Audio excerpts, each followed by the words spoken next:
Brought to you by Palvi Agrico. आता शेतीसाठी जे काही लागणार ते घरपोच मिळणार, तेही मोबाईलच्या एका क्लिकवर. आपल्या सोबत शिवसेनाचे ज्येष्ठ नेते आणि मंत्री दादा भुसे आहेत. आज एकूणच कॅबिनेट बैठकीमध्ये एक नाराजी नाट्य आपल्याला पाहायला मिळालं. त्यानंतर अनेक खुलासे झाले. भाजपचे मंत्री सुद्धा बावनकुळे येऊन या संदर्भात स्पष्टीकरण देऊन गेले. पण नेमकं झालं काय? कारण कॅबिनेट बैठकीला आज तुम्ही उपस्थित होता की नव्हता? कॅबिनेट बैठकीला माननीय उपमुख्यमंत्री महोदय एकनाथजी शिंदे साहेब, जे शिवसेनेचे मुख्य नेते पण आहेत, पूर्ण बैठकीला ते उपस्थित होते. पूर्ण कामकाजामध्ये त्यांनी सहभाग नोंदवलेला आहे.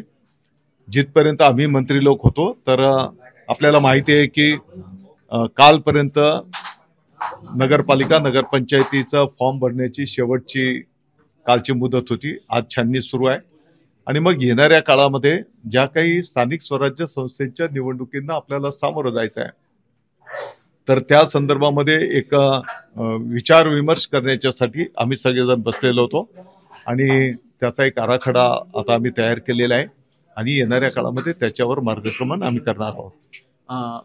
प्री कॅबिनेटची बैठक झालेली होती. त्या बैठकीत तुम्ही उपमुख्यमंत्री एकनाथ शिंदे यांच्याशी सखोल चर्चा केली. या चर्चेमध्ये या विषयावरती आधी काही बोलणं झालेलं होतं आणि काही मुद्दे मांडलेले होते की कुठे कुठे अशी परिस्थिती उद्भवते जिथे महायुतीत खडा पडतोय आणि जे पत्ते पाळायला पाहिजे ते पाळले जात नाही. शिवसेनेच्या वतीने माननीय एकनाथजी शिंदे साहेबांनी आम्हाला सर्वांना आदेशित केलेलं आहे महायुतीच्या माध्यमातून निवडणुकींना सामोरं जाणं. अर्थात आता काही ठिकाणी स्थानिक पातळीवरच्या काही घडामोडी आहेत, काही ठिकाणी महायुती झालेली आहे, काही ठिकाणी युती झालेली आहे, काही ठिकाणी पार्टली आपण सगळेजण पाहतो आहोत. तर स्थानिक पातळीवरचे काही निर्णय त्या ठिकाणी झाले, ही वस्तुस्थिती आहे. परंतु येणाऱ्या काळामध्ये शिवसेना आणि भारतीय जनता पार्टी हे एकमेकांच्या कार्यकर्त्यांना एकमेकांच्या पक्षांमध्ये प्रवेश देणार नाहीत.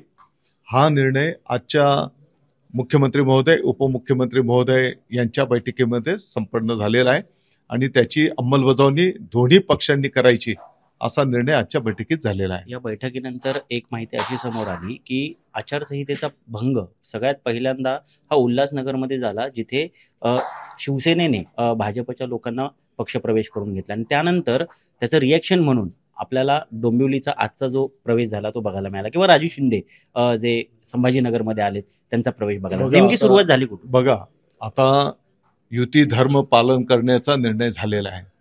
त्याच्यामुळे पाठीमागची उणीधुनी काढण्याचा काही विषय नाही. परंतु पालघरचे जिल्हा परिषदचे अध्यक्ष प्रकाश निकम ते शिवसेनेचे, बरोबर, तर त्यांचा प्रवेश आधी भाजपमध्ये करण्यात आलेला. त्याच्यानंतर मग अंबरनाथ असेल, कल्याण डोंबिवली असेल, इथल्याही काही नगरसेवकांचा प्रवेश भारतीय जनता पक्षामध्ये करण्यात आलेला. समन्वय समिती चर्चा नव्हती झाली या संदर्भात. आता जे काही उल्हासनगरचे नगरसेवक भारतीय जनता पक्षाचे शिवसेनेत त्यांना प्रवेश देण्यात आला, परंतु ते दुसऱ्या पक्षात चालले होते आणि त्यांना इकडे प्रवेश देताना पण हे स्पष्टपणे सांगण्यात आलेलं आहे की बाबा, उद्या जर तुम्हाला भारतीय जनता पक्षाने उमेदवारी दिली तर कमळ चिन्हावर तुम्हाला त्या ठिकाणी उमेदवारी करावी लागेल. स्वतः मुख्यमंत्री पण म्हणतात आणि म्हणून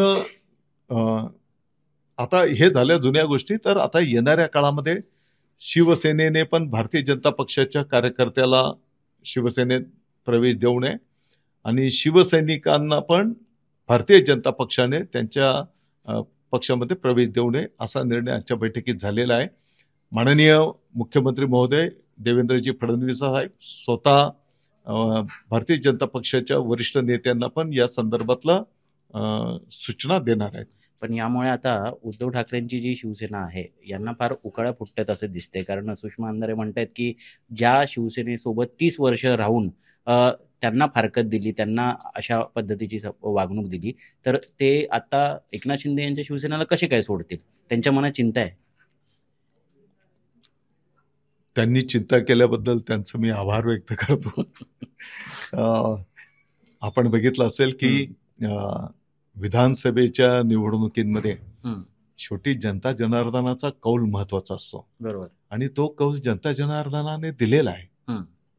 मला वाटतं की त्याचा अभ्यास त्यांनी केला पाहिजे. आदित्य ठाकरे म्हणतात की कॅबिनेटची बैठक ही जनतेचे प्रश्न सोडवण्यासाठी असते. वैयक्तिक रुसवे फुगवे हे बाजूला ठेवायचे असतात. तर अशा पद्धतीनं बहिष्कार टाकणं त्यांनाही कुठेतरी यावरून अनेक प्रश्न पडलेले. हो, त्यांना प्रचंड या संदर्भातलं ज्ञान आहे. हं.